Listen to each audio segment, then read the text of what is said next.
tema que ha resultado auspicioso para la sociedad es el hecho de que la que será primera dama, la señora Raquel Arbaje de Abinader, ha dicho que no quiere un despacho de la primera dama con 600 empleados, sino con 6. Y ha señalado con toda razón que la primera dama ni es elegida ni es nombrada. Eso es una cosa en el aire, en el aire. Y sin embargo, el despacho de la primera dama tiene una dotación de presupuesto extraordinaria. Entonces, más que algunos ministerios. Que 3 ministerios juntos. Exactamente, exactamente. Vamos a hablar de eso entonces. Rafael. Déjeme robar un minuto a Rafael. Ajá, Sí. adelante. Mire, del 2014 al 2018, el despacho de la primera dama recibió 4.600 millones. Wow. Y ahora en el 2020 tenía 500 millones de pesos asignados. Es para que usted vea la gravedad del problema institucional de República Dominicana, porque tal como dice, eso no está en la estructura del Estado. Eso no tiene ninguna definición en la ley orgánica de administración pública. No existe ninguna normativa del Estado Dominicano. 500 millones. ¿Para qué? Para hacer funciones que otros ministerios lo tienen. Claro. Y eso no debe ser. No debe, es que no, además, ese no es el papel de una primera dama en términos de hacer actividades sociales. Ella puede ir a una actividad hecha por un ministerio y como una manera de respaldar eso que acaban de hacer tan importante, pero no se debería. Oye, 4.600 millones del 2014 al 2018. Es importante, está muy bien el dato que señala Cándido, pero es importante como bajar un poco la expectativa de cuál es el ahorro potencial por estos conceptos.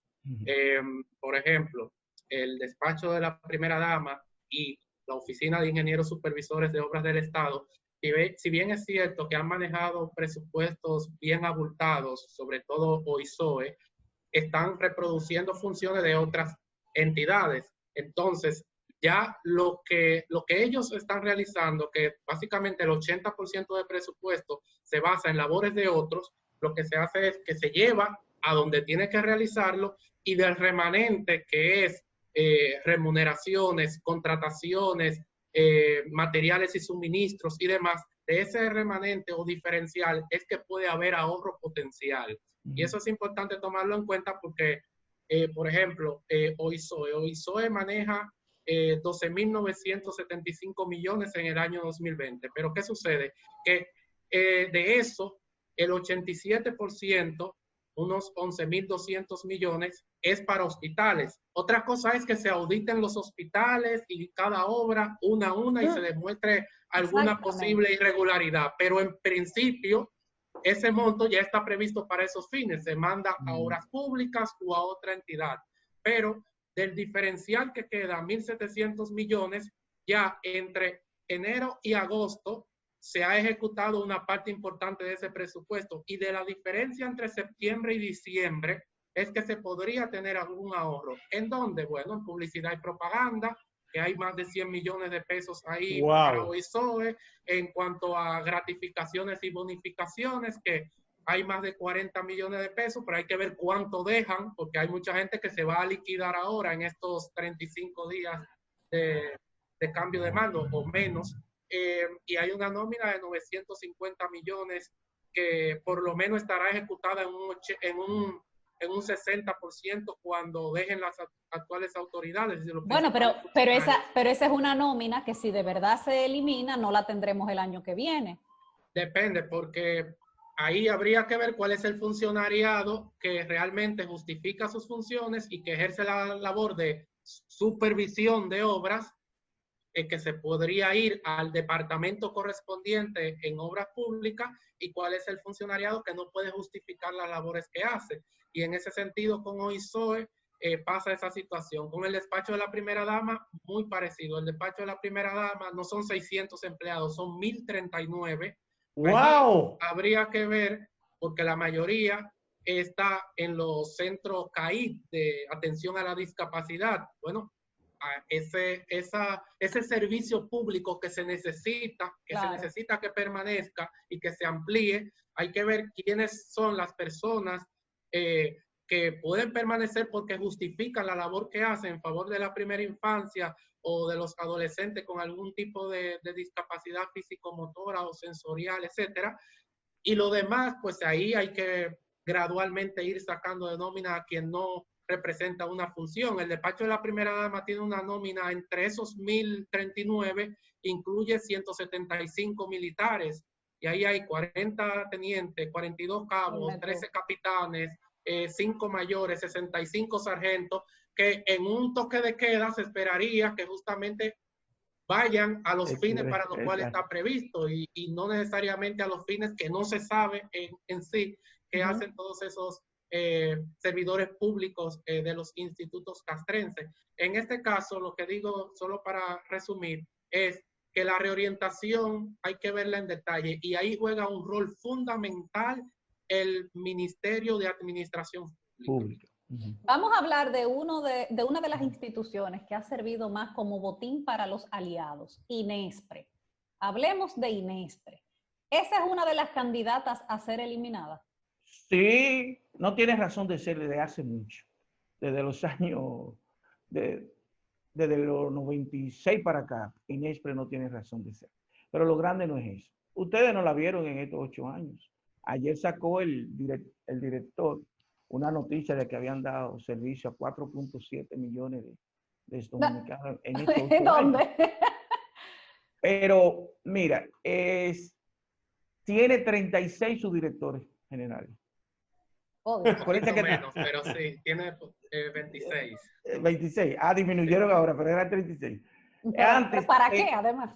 Sí. No, antes tenían, acuérdate, muchos supermercados. Todos esos supermercados, la mayoría, el 90% ya están cerrados. O sea, tiene razón de ser, sobre todo en una sociedad de mercado. Y además que tú tienes el Merca de Santo Domingo. Muchísima gente va y compra directamente a esos sitios. O sea, como fuente de intermediación, ya no tiene razón de ser. Sobre todo en una sociedad que ha ido evolucionando, no al ritmo que uno quisiera en términos de mercado, pero que está ahí. La ley del mercado es que pero ahí prevalece. Un punto con esto, Cándido, porque INESPRE, a ver, cuando se vaya a decidir qué institución se va a eliminar o fusionar o reducir gradualmente sus montos, hay que tomar en cuenta, digamos, su origen y su precedente legal o la ley que le da origen, porque en el caso de OISOE es un decreto, de hecho, bueno, 3 decretos que se siguieron uno detrás de otro, desde 1987 en adelante, pero son decretos, pero en el caso de INESPRE, tú tienes una ley de 1969, sí, de hace 50 años, pero una ley que mantiene la estructura. Entonces, es verdad que ahora tienes una configuración en el Congreso que permite modificarlo, pero es otro tipo el tratamiento que habría que tener para un desmonte total o gradual. Y luego, si hay otra entidad dentro del Ministerio de Agricultura con el cual puede o no fusionarse, pero el criterio, y con esto sí hago la salvedad, el criterio no puede ser meramente de cuánto me ahorro con esto, es qué necesito como Estado, cuáles son mis objetivos estratégicos, cuál es mi contrato social, hay una Constitución de la República, hay una Ley de Estrategia Nacional de Desarrollo, y cómo esta entidad aporta o no a esos fines. Rafael Jovine. A eso se decide. Rafael Jovine, yo quiero hacerte una pregunta. INESPRE es un pago a no sé cuántos votos, si 5,000 o 10,000, que llevó el ex general Sofía Sacó un diputado Osuna. nacional, por si acaso. Exactamente. Pero lo que me gustaría saber es, ¿qué ha hecho INESPRE o qué hace INESPRE? ¿Cuántos racimos de plátano ha distribuido para tener 36 subdirectores ganando un sueldazo con pago de celular, jipeta, chofer, guardaespaldas, canchanchanes, secretaria? Estamos hablando de 36 subdirectores. Sí. Sí. 26 decía. 26 subdirectores, 2.100 empleados fijos, el 70% del presupuesto es nómina. ¿Cuántos racimos de plátano ha distribuido Inespre en un año.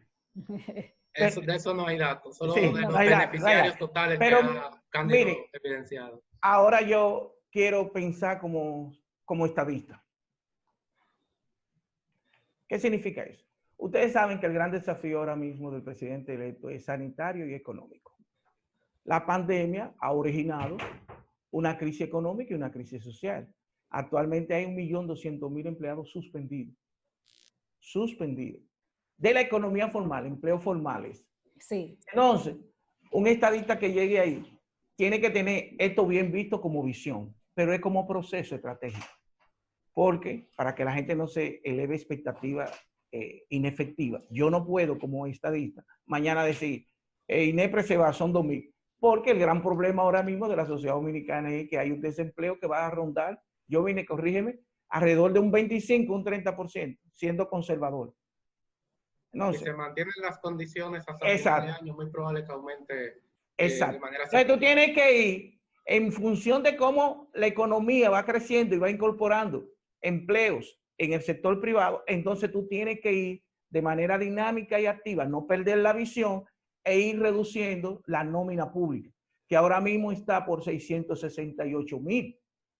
Eso es, nosotros, el estudio de autopsia fiscal lo dice. Entonces, eso, o sea, no podemos que mañana llegue el presidente y de una vez pueda ejercer todo eso. Es un proceso en el que tienen que invitar a gente que sean expertos en desarrollo organizacional para ver cómo funcionar, cómo reorientar, que los servicios que alguna de ellas daban, cómo pueden ser departamentos o una nueva dirección dentro de agricultura o dentro del Ministerio de Industria y Comercio. Pero no es algo isofacto, porque ahora mismo la crisis sanitaria ha generado una crisis de empleo y una crisis social. Y el Estado tiene que ser, en estos momentos, parecería yo un conservador, un amortiguador de esa posibilidad. Sí, generar demanda inducida, que no es nada nuevo, ha sucedido en de los 80 para acá, y con una crisis en medio de una pandemia, pues se espera que ese desmonte sea mucho menos acentuado que lo que las expectativas están evidenciando. Jóvenes, vamos a hacer una pausa y cuando regresemos ya para el final de este programa, vamos a ver las recomendaciones, cómo se puede hacer esa reestructuración del Estado para que sea más eficiente. Ya volvemos. Esa misma